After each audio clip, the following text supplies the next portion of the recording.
Good afternoon to you. Falls Rove Golair, you're all very welcome indeed to the programme. This is Paul Sheehan from the Patrick Sarsfield branch, ONE. And once again, thank you very much indeed to our wonderful friends in LCCR, Limerick City and Community Radio. Ladies and gentle folks, I'm looking around the room here, and to my right I've got a historian. Slightly to the right of him, well, okay, we'll come back to that chap. Okay, we've got a genius. We'll just leave it at that.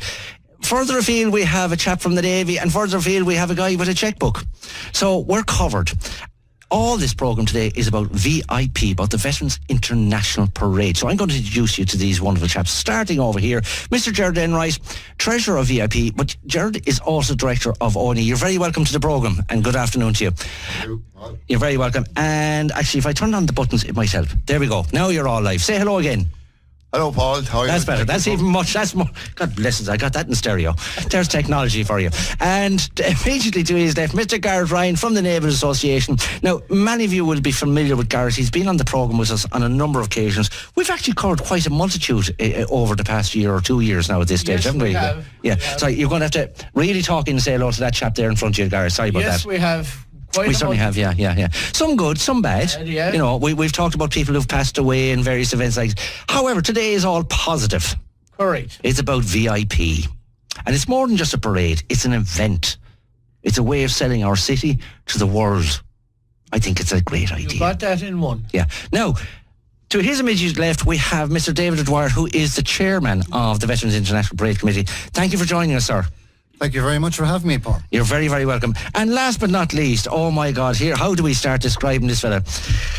He's the military historian version of Jimmy McGee, right? Thank you, Paul. Some maintain that he's actually younger than Jerry O'Doherty, but I refuse to believe that. No. Is it good looks, is it? No, it is the charm and the wit. Prospectonian here. We were brought up by Call's Park. Is that it? Get right into that microphone there and say hello to them. Anyway, the chap's name is Pat Brosnahan. We're going to be chatting to all these chaps over the course of the programme. And we will go in great detail to different aspects of the event, because there's more than just a parade. There's the military history exhibition. There's also the culture night, which is starting, I suppose, just good timing, starting the whole process. But in the meantime, just to get us going, we're going back to the Band of the Footguards, are we? Yes, we are, to a lovely piece of music that, if I am correct, was originally written, it came from a piece of music that was written in about 1742, 1743, something in that sort of reason, was taken up then and many, many years later and reconstituted, as it were. And it is simply the band is the Footguards, Let Erin Remember.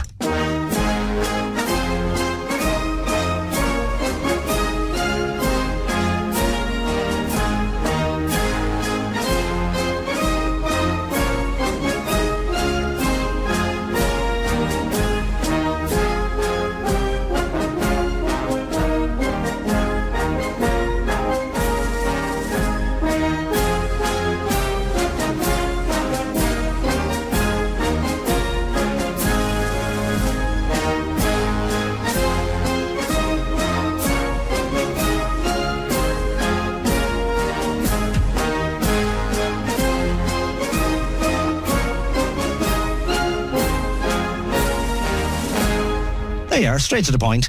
I'm going to start off with this young chap over here. I love this phrase, young chap. Oh, God bless us and save us. We won't even talk about the Zimmer frame that's ordered. Mr. David O'Dwyer, you are the chairman of the Veterans International Parade Committee. Yes, I find myself in that unlikely of positions, yes. Why? And why would you describe it in such a manner? Surely to heavens you were delighted. It's like all of these things. You can find yourself hoisted into these positions when you least expect it.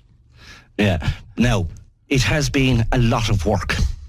It has indeed. We've been working at this now for close on 11 months. Yeah. I think most people forget, and this is, and I have heard this now, and I know that Jerry and I spoke one day here on the radio. On another occasion, we had Mr. Ollie O'Connor from Dublin. We had a chap from the French Foreign Legion, Paul Hoy, and they all came up with a very similar thing.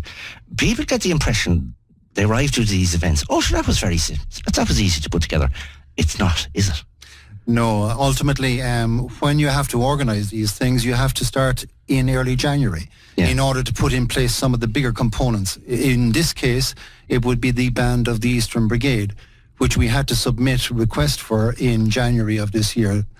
So you can't just start off these things 4 or 5 weeks prior to the event. You have to look at this on a long-term prospect. Even if we go back to a very simple example that's gone out on Facebook and Twitter and on the social feeds there recently, which is simply even just the crest. I mean, the work on that started, I think, if I remember rightly, is it about 18 months ago? Something of that nature. Something in that nature. It was after the second last parade we said we needed a more defining image. Well, as far once again, this has been an ongoing process for 4 years now, and we've been attempting to build up the overall profile and the objective of the VIP, the parade, and the exhibit, which we'll be taking in City Hall. One of the primary components of projecting this, both on a local basis and nationally and internationally, was the need for some defining component, and in this case it was the crest, which represents our primary objectives. Yeah. Pat, if I can turn to you just for a moment, being our historian, are you going to be on radio in 20 years from now talking about this and saying, I remember the day? Well, I hope, the one thing I hope they'll be talking about Limerick's military past and our heritage, because when you look over the years with regards to the United Nations and what Limerick's contribution, we have, I think in the near future, we have a battalion coming out from Limerick with the United Nations, and most of the lads will be from Limerick, Cork and Tipperary. But the prestige that the Irish soldiers have all over the world with regards to peacekeeping, it's just to promote it from a Limerick perspective, and looking back over the years from the siege of Limerick, the calibre of the Irishman. Well, just taking up on that, looking back, as you mentioned, you called out recently, and we had a little chat about some of the people, not necessarily featured, we'll say, highly in terms of the upcoming exhibition, but yes, there is definitely reference there to them. And you give me a few names like Air Massey, Air Goff, Air Massey, and a lot more. But in the meantime, I was doing a bit of research, and no offence against you missed an awful lot of characters. Well, Limerick was unique in one way. It produced so many field marshals and generals and top-ranking soldiers, both in the Wild Geese and in the British Army. Have you any history, for example, on the chaps who actually fought at the Alamo? There's one for you. Well, no, because... but there was. Yeah, there was a lot of Irish in there it. There was indeed an extraordinary amount of Irish in it. Yeah. And actually, and believe it or not, among them, a couple of Irish ladies. Well, there were indeed who went with their husbands. If you look and refused to leave. If you look at the siege of Limerick, when the Brandenburg Regiment came through the walls of Limerick, the one piece of evidence we have is that it was our women that held them back and until the lads regrouped. I'm reminded of an old phrase that if Ireland's ever invaded, the best thing we'd do is send out the girls to marry them and make them Irish. Well, intermixing. I know that. Stop that. I'm going straight over to Mr. Garrett Ryan, that young fella. He's sitting back there so relaxed and so calm. Did you have a shot at the rum, sir, before you came off the ship? You did? I enjoyed the joke. Did you? Oh, very, very good. Now, again, taking up from what Pat mentioned, and then before that from what David mentioned about the work that goes into the background of these sort of events. You are not at all, what's the expression? Unfamiliar, that's the word I'm looking for, with the amount of work, because being a chap who's been involved with the Naval Association, and you were the Vice President of the Naval Association of Ireland for some time, you're very familiar with the goings on. I mean, people don't realise, coming back to what the two lads said, people don't realise the amount of work that goes in. You know, it's not just an hour or two. It's a hell of a lot of work, both morning, evening and night time. And even before you go into bed, you're getting phone calls and you're checking. So there is a lot of work, and only for having people around like we have here and sharing the work. And like there's an old saying, what you sow, you reap. And we're hoping that we will reap what we have sown. Well, I have a small bit of good news that might help you. I was looking at the long-term forecast for Limerick, and lads, it's going to be a nice Sunday. Beautiful. There. Now, I see there's fingers crossed. Pat just crossed his legs, but that probably has nothing to do with luck. They're out at the toilets, out to the left, Pat. You're okay, you'll be grand. While Pat is running away, we're going to go over to this chap here in the corner. Mr. Gerard Enright, how are you, sir? It's great to have you back with us again. Now, this is, if I'm correct, your last year as Director of O&E, is that right? Yeah, I'm standing down now after 6 years. I done 3 years, two terms of 3 years each. I was re-elected 3 years ago for the last 3 years. So I'm finished now at the convention this year. Which, again, coincides with the Veterans International Parade this year. Yes, yeah. Their conference is being held in the Radisson Hotel. The Radisson Blue, yeah. Radisson Blue Hotel, which is on the Ennis Road in Limerick. Yeah, exactly. And that was one of the reasons when we got the dates of that way back. Now, again, as you say, that conference just isn't organised in a couple of weeks. It's done a full year in advance. And when we were informed that it was coming to Limerick in September, we decided to make sure that our VIP parade would be on the same Sunday. Because normally what they would do when they have a convention in any part of the country, they would end up with a parade and a mass. So we're having the parade this year, and they're taking full part in all the parade and the mass ceremonies in the Redemptorist Church. Okay, very good. Now, just for a moment, I know this is about VIP, but can we just stick with your good self just for a moment, and particularly your work with the O&E over the number of years? Did you enjoy being a director?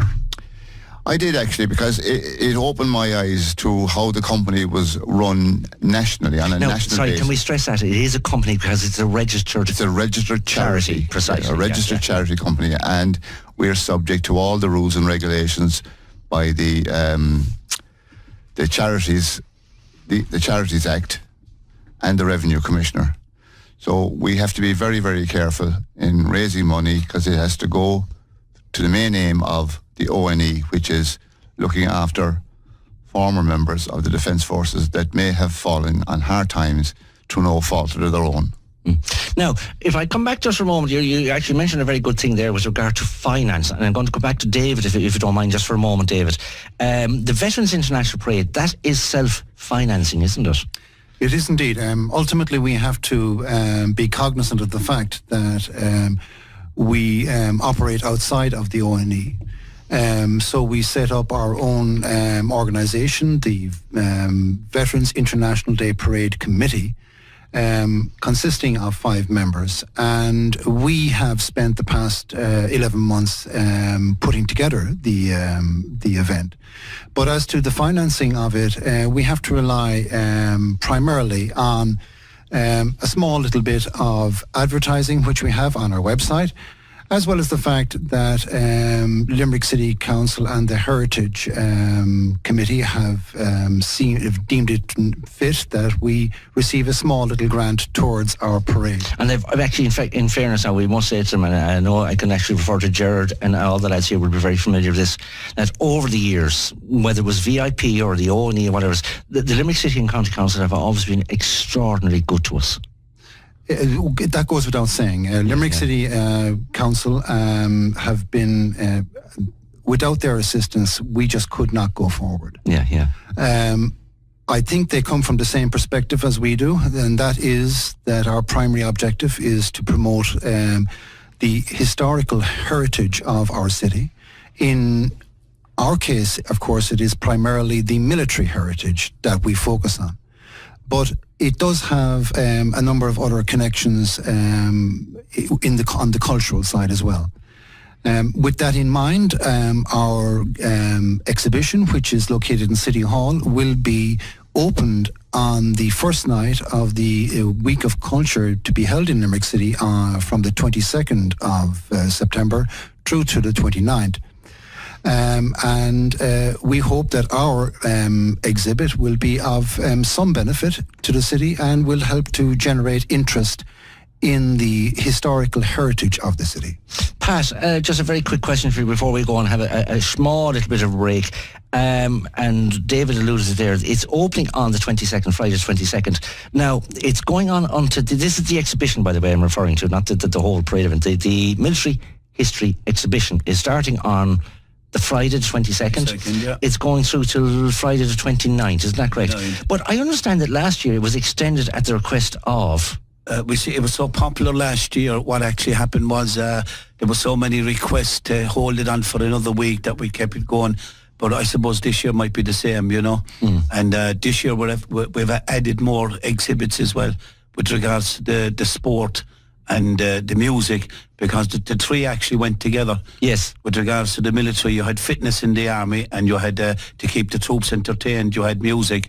So, well, sorry to interrupt you. You just mentioned the music. I don't have that particular track at the moment, which one was called Garrett. You and I spoke about that during the week. Just out of curiosity, I had to read up the history of the music. It was originally written as part of work for Beethoven. I bet you didn't know that. Yeah, as work for Beethoven. And he wanted to build up a portfolio of military history music in Europe at the time. And then it was picked up by an Italian who changed it around a small bit. It ended up in Ireland. The 79th, I think it was yes, the Royal Irish, which eventually became the Royal Irish Fusiliers, the 79 Battalion, Regiment of Foot, I do apologise, it took it up as their marching anthem. And then slowly but surely it made its way over to the United States of America. A small little change, very, very small little change, and it became the anthem of the US 7th Cavalry. And if you actually go back through the records for the actual song of Garrett, it has been on 192 films since the movie industry started. So obviously a very popular piece of music, and it gets the blood going. When you look back, you have to go back to the Siege of Limerick and the Wild Geese. And of course, go back to the battles the Irish fought for the French in Flanders and all over France and Germany.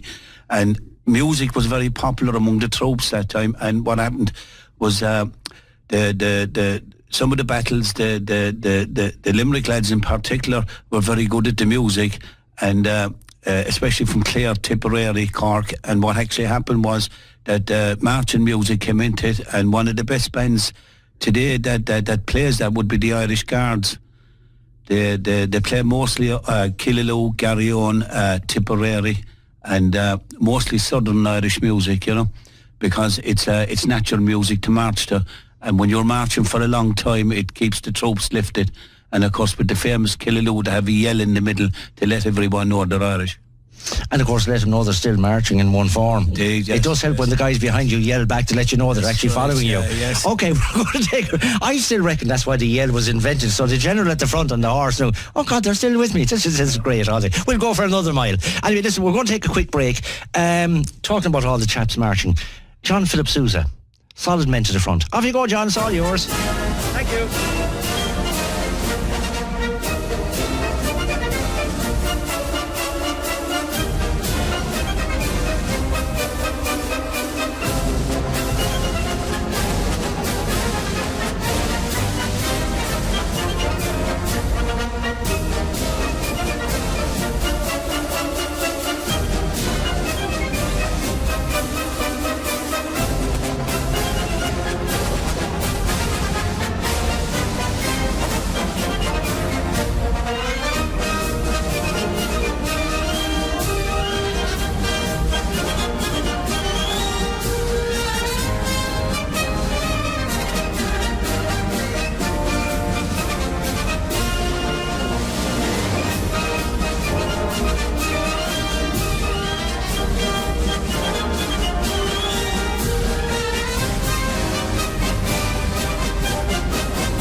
Well, did that get you going? Well, I'm looking at Garrett Ryan and something obviously moved anyway. Now he's deconstructing the studio to try and make it better. Yeah. Typical lad from the Navy. They could just look at there. Look at he's after getting a lovely helping hand there from David. Okay, we're back again. Thank you very much indeed. As I said, a wonderful piece of music is that. We're now going to talk just for a few moments about Friday the 22nd. It is Culture Night. Not just in Limerick, but throughout the country, and it's a wonderful, wonderful, wonderful idea. There are a multitude of things going on in Limerick, and we've got to tell people why they should come to us. And we're going to turn, first of all, if you don't mind, just for a moment, to Mr. Pat Brosnahan. Thank you very much, sir. Young fella, come up to the fore there. No, we hope to have Tell us open. about the exhibition. Well, first of all, I'd like to thank City Council, especially William O'Neill and Jackie Hayes, Limerick Archives, and all the help they've given us. And we'd be lost without them. Overall, with the exhibition, we're hoping to expand it a lot more than last year. What we're hoping to put in, we're putting in a lot of the wild geese, generals and field marshals, and also the British Army ones that were never actually, over the years, were never told. And with regards to, I suppose, the British Empire, they played a major part in the British Empire all over the world. So we have about 5 or 6 of these top generals. And of course we have our own Jerry McMahon, who was Chief of Staff with the Irish Army there back in the 90s. So we hope to have an overall picture of the military history of Limerick, and with regards to the music and the sport, their own. And it should be quite interesting. So we're hoping we get a lot of people from the city and county, because a lot of the generals came from the county. So we're hoping that we'll get a lot of people from the county coming in to have a look at it. So with a bit of luck, we probably will have it open at 9:30, 10 o'clock on Friday morning. So that will give you an idea. Now we're going to Mr. Ryan is going to tell us the actual timings. It starts on Friday morning at approximately 9:30. That is correct. Okay. However, the official opening, if you take it up from there, the official opening will commence at 1700 hours below Merchant's Quay. And the person to open it will be the mayor, and he will be escorted by 2 military police personnel. So we'll have St. Mary's Fife and Drum Band in person playing melody of airs and that. They'll also be playing, and then at 6 o'clock we'll have a pipe band. Captain Michael Egan and his band will be Which there. is St. Mary's Pipe Band. Yes, no, St. Mary's Fife and Drum. Oh, sorry, I do apologise, yeah. And St. the Mary's Pipe Band. Fife and Drum will be from 5 until 6, and then Piper Mike Egan and his band will be then from 6 onwards. And so of course, there'll be various guests and speakers hopefully there to officially open. And so will be the membership of ONE from Dublin, who are holding their conference out in the Radisson Blue. They'll also will be in attendance. And we're hoping that the public will come in their droves down to see us and hear our music and enjoy themselves for the night. Now, I know there's other events going on around the town, but we would like them to come to see ours. Yes. You know, we want them there for us. Because sounds terrible. When you put it that way, it doesn't sound very polite. I had to mind that fella down the road. What does he know about? What I mean is that it's ours, it's their event, it's our culture. Yes, it is indeed. And we want them behind us, because we are hoping. Well, sorry to interrupt you. I was looking through the brochure during the week. Yes. Now, there are some fantastic things, chaps. I mean, God, if you could get everywhere, what a night you would have. There's a wonderful choices of music. There's wonderful choices of art. Song and but this is rather odd. This is rather unique. Because it's one of the very few things where there's actually history, living history. Living history. Where people will actually get the chance, during that week as well, let's not forget it, to meet people who know the history, who can explain it to them. And they can see it up visually in photographs. Yeah. They cannot see it in person. We can't do that, but we can try and bring it visually in photographs. And the people will be there on duty to explain and to give them the history. Yeah. Now, Jerry, it's not only the O&E chaps, but there'll also be chaps from the Defence Forces at the stands during the week. No, I think they're doing something. We're not quite sure about that. No, there's no confirmation about that yet. No. But there definitely will be veterans attending during the whole week. Oh, there will be. There'll be veterans from all over Ireland, and we have 2 generals will attend now whether they're coming on the Saturday or the Sunday, but I know one of them is coming on Friday, Saturday and Sunday, That's General Peter O'Halloran, who's Assistant Chief of Staff, and he is.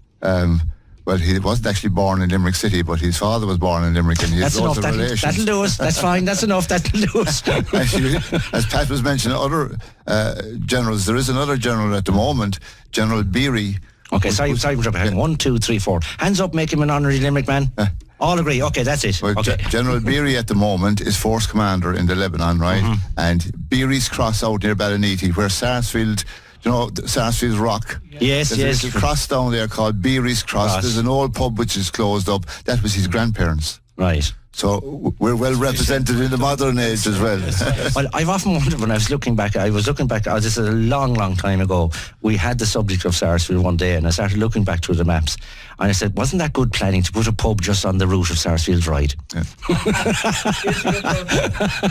So the question, which came first, the pub or the ride out of it? But anyway, we're going to take another quick break. When we come back, we're going to be talking about Sunday in particular. Because there is actually quite a lot on the Sunday itself. In the meantime, Irish Guards, great piece of music, Mixed March. Are you all ready, lads? Okay, come on, stand up there. Go on, get ready. Come on.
the band of the Irish Defence Forces, and I'm wondering why I'm not getting anything back here. Oh, there we are. We're back alive again. Thank you very much indeed. Now, very quickly, just before we took that small little musical break, we mentioned the Friday evening, the times again, which we're just going to clarify for everyone because I have them here in front of me. It's starting at approximately 5 p.m. and the official launch by the Mayor of Limerick will be somewhere in the region about 5:30 or thereabouts. We're not going to tie it down very, very tightly. We want to get as many people involved and in the process as possible. The actual exhibition itself, however, will be open from 9:30 that morning, which is Friday the 22nd, and stays open until Friday the 29th, at the very least, because last year it was extended. Now we're going to talk about the Sunday itself. There's a lot in it. Gerard Enright, may I start with you, young man, if you don't mind? Sunday morning, first thing on is the wreath laying service, 10:30. 10:30, all wreaths will be laid at 10:30. It will start with normally the national president will lay a wreath. The branch president, Patrick Sarsfield, will lay a wreath, and the mayor. Now, all other people then will lay wreaths after that. Mm-hmm. So the whole wreath ceremony shouldn't take more than 20 minutes. Right. We'll have the flag will be raised to half-mast, and then the last post will be played. Then you'll have Reveille, and the flag then will fly to full mast after Reveille. Right.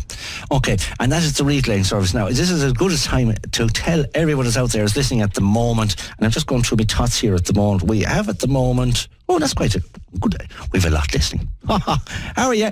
You're nuts. What I want to tell them is, more importantly, all this is being televised on our Facebook page, Twitter, YouTube accounts, G+. And if you're looking for it and you're out there listening, where do you find it? First of all, if you're a Facebook boy, go to Patrick Sarsfield Branch Facebook. If you can't find us there, you will find us at vip.limerick Twitter. You will also find us at vip.limerick YouTube, G+, and Vimeo. So there, just to bring it up to date. Now, after the wreath laying service, which is 10:30, the parade, approximately 11:15, is departing Merchants Quay, David. That's correct. We hope to have everyone in position, and we hope to be leaving Merchants Quay at 11:15, because we want to try and arrive at the Redemptorist no later than 20 to 12. Now, when we arrive, what is the name of the band, by the way, that's leading the parade? The band of the Second Brigade. Second Brigade. Thank you very much indeed. I was getting all my different brigades and different groups, and I'm looking over here, and I've got the band of the Scots Guards, and I said to myself, no, it's definitely not them anyway. But so it's the band of the Second Brigade is leading. It departs at 11:15 from Limerick City and County Council offices. That's correct, Paul. Yeah. Right, and then arrives to the Redemptorist Church. At approximately 20 to 12, quarter to 12. Okay. And then, of course, there's the Mass itself. Yes, the Mass itself, we have the full involvement of our national ONE, who will be providing the flag party for the church services. And all the other flags and pennants will be handed over at the beginning of the Mass, will be placed around the altar. Now, I should mention to people who are listening, when the parade is coming up Collins Street, you obviously have Brosnahan here, and the national flag is first. That's correct, yes. Right, and then you have the band and the structures behind it, and the national and international flags and all. So when you refer to flags being brought to the altar, you're talking about all the flags that are on parade, is that it? That's correct, Paul. Yeah, they will then be displayed on the altar.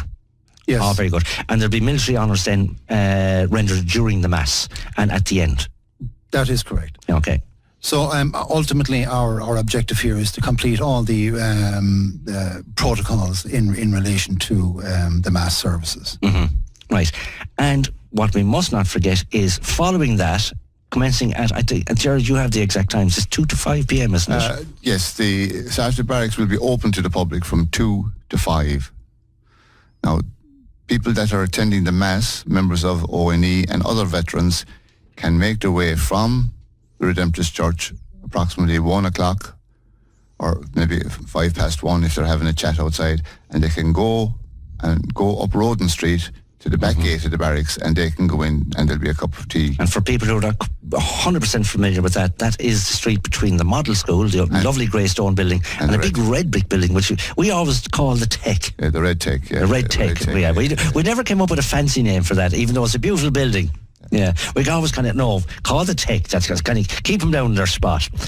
I'm going to go back to the good-looking fella in the corner who's look. God bless it, the sweat is pouring out. Pat, you obviously got something to tell us about history. I'm working overtime. Pat, tell us a small bit more about not only the people, but particularly if I can come now to the actual Defence Forces of today. Yeah. Because the Irish Defence Forces have members in many parts of the world. Yes. Now, if you go back to the Irish Army back, the first place they went out under UN command was the Congo in 1960.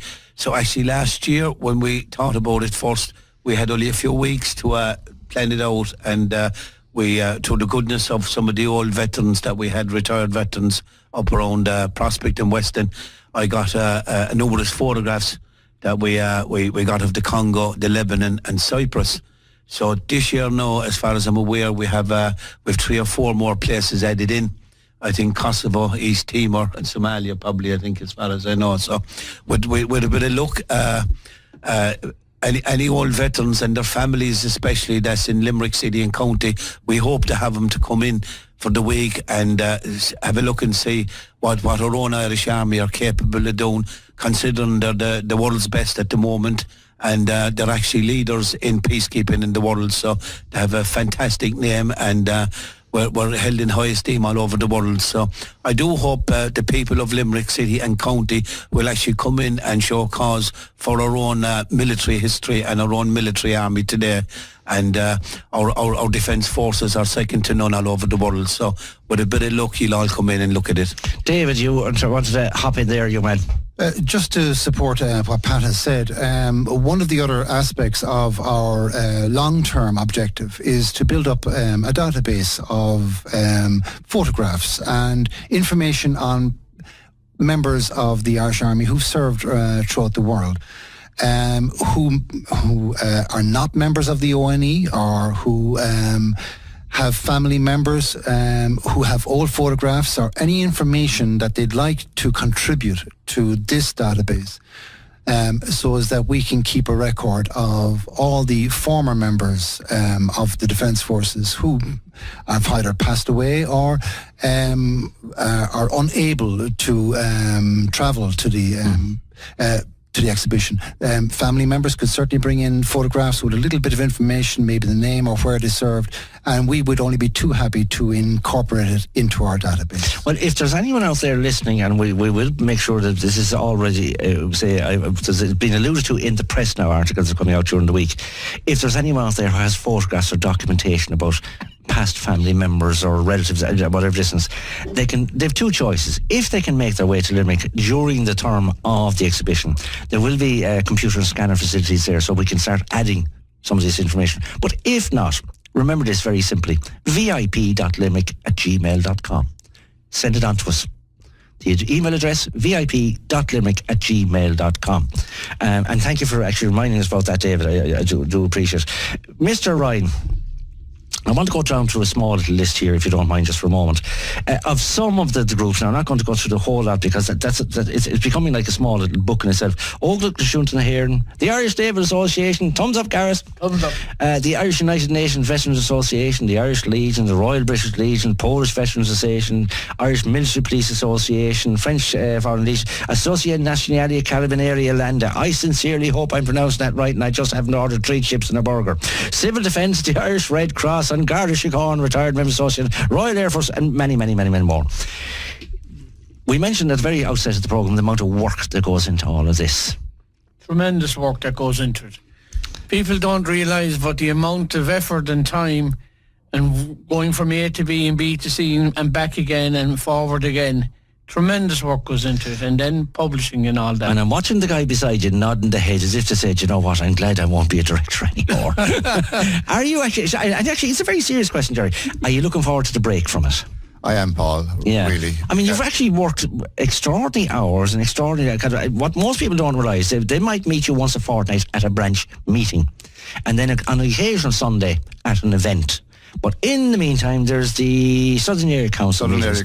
There's the national meetings, and there's so much more. Yeah, I'm treasurer of the Southern Area Council as well.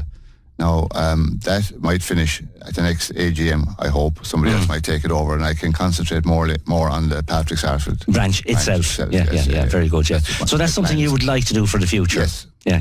Now, let's bring some of that energy home, as they say. One other thing there, just you mentioned all the different groups. But, not all of them. I was just going through it, Just not. By the way, sorry, I should say, I apologise if I've left your name out. I'm very sorry. Just to also to thank the Order of Malta, who will provide first aid cover again this year with an ambulance. Very good. They've always actually been very good to us every year, no matter what we're doing. They're a fantastic group of people. And the chap's name is Tom, isn't it? Tom Hanley. And I'm hoping Tom will be there on the Sunday, but he can't come on the Friday evening because they're having an exhibition of old photographs in their headquarters in Davis Street from 6 to 9. Of old photographs of hospitals and old photographs of emergency units. Now, you see, this comes back to what I mentioned earlier. There's a multitude of things happening around the town on that weekend, I mean, if you could find some way of stopping time and travelling to all of them, I'd say, Pat, you know what, we'd all be better historians than you. Oh, God, indeed. And isn't it a good way to be? Isn't it a good way? Good way. Unless somebody had a DeLorean, we could stop the time. A John DeLorean, very good. Well, I know a joke about a DeLorean, but I'm not going to give it on this programme. Anyway, listen, quick break. We'll be back to you in a few moments. Carry on, lads. Come on. Where's the music on? Oh, there you are.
Wonderful piece of music entitled simply Carry On.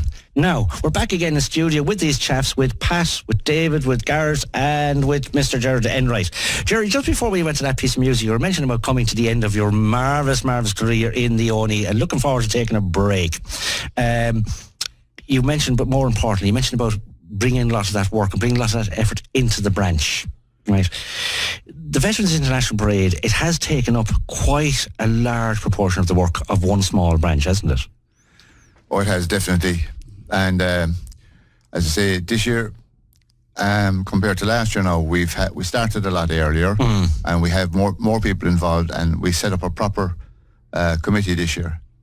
So in the future, because Limerick City, County and County Council are 100% behind this event, and they want us to have this event every year as part of the tourism trail for. So I take it there that will say a part of your work will be encouraging more people to get involved.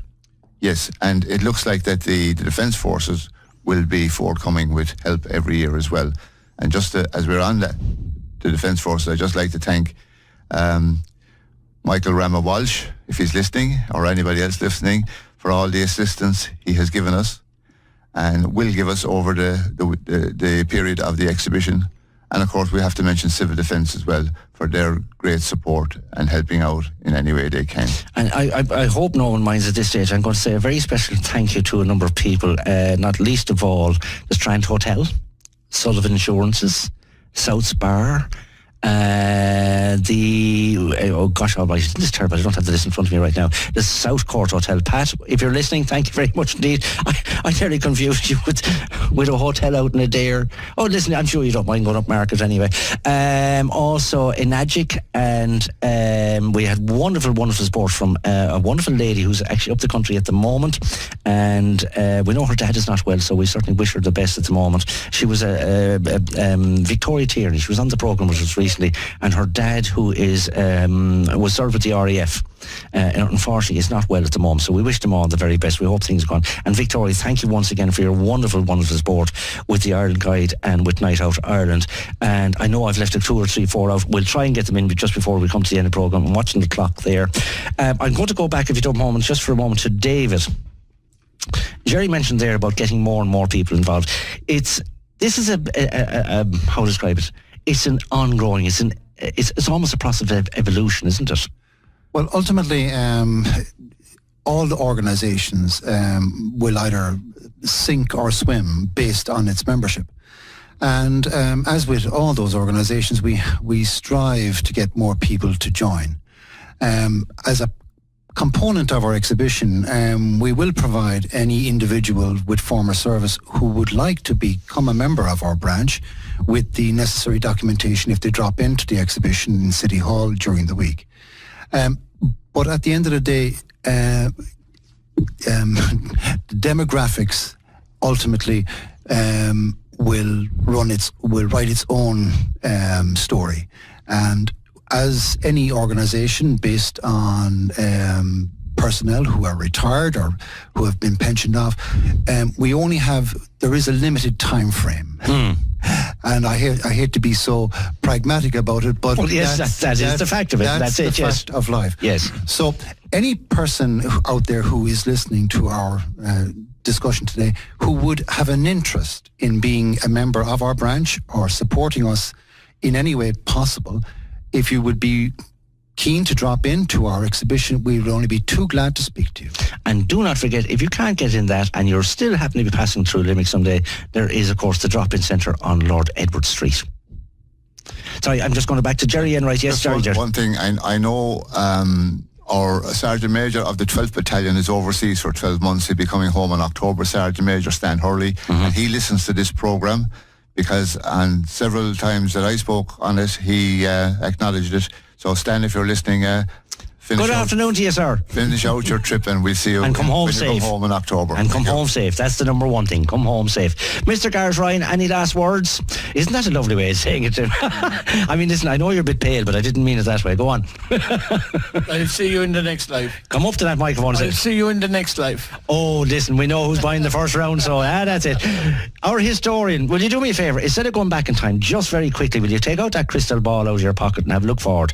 How do you think things are going to work out? Well, I do hope that the exhibition will go on to better things year by year, and that Limerick will get back its glorious past with regards to its industries and its heritage and its culture. Well, that's a lovely way to finish. Ladies and gentlemen, and everyone listening, thank you very much indeed for joining us. Thank you to Jerry. Thank you, sir. Thank you to young Mr. Ryan. Garrett, thank you very much indeed. David O'Dwyer, thank you. Pat Brosnahan, Garvila Mahagat, this is your host, Paul Sheehan, saying thank you very much for joining us. We mentioned a little group earlier on, a lovely actually piece of music, and we're going to finish with it. Someone said about Killaloo. Great march, isn't it? Are you ready now, lads? Yes. Oh, come on now, stand up. Don't be hanging around the place. Come on. Off you go now. Come on. Good night. Slán Amália.